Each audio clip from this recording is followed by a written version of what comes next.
জায়গাতে দেখলাম technical problem আছে, ইস্যু আছে, কিন্তু ট্যাপ লাইন প্রত্যেকের বাড়িতে পৌঁছে গেছে পাইপলাইনের মাধ্যমে। কয়েকটা বাড়িতে বিশুদ্ধ পানীয় জল যায় না, তার কারণে আমরা আধিকারিকদের ইমিডিয়েট নির্দেশ দিয়েছি যে দ্রুত সেই পাইপলাইন গুলিকে ওয়াশ করুন এবং যেন বিশুদ্ধ পানীয় জল তাদের বাড়িতে পৌঁছে যায় তার জন্য কাজ করে। এখানে আমাদের মালাকার পাড়ার, নয়াপাড়া, দাসপাড়া, 3 পাড়ার লোক এখানে বসে আছে। মুখে হাত রেখে বলুন, 25 বছর এই এলাকার মানুষ সিপিএম কে ভোট দিয়েছে, এখান থেকে সিপিএম এর প্রার্থীকে জিতিয়েছে। কয়টা ডিপ টিউবওয়েল আমার এই গ্রামে বসেছে,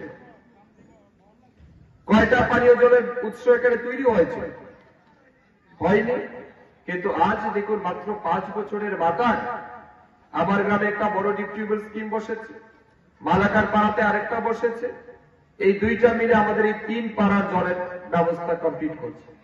যেটা বাকি আছে সেটার জন্য আমরা সেদিন কয়েকটা বাড়ি পাইনি, তাদের জন্য আলাদা পাইপলাইনের মাধ্যমে জল পৌঁছে দেওয়ার জন্য আমরা বলেছি।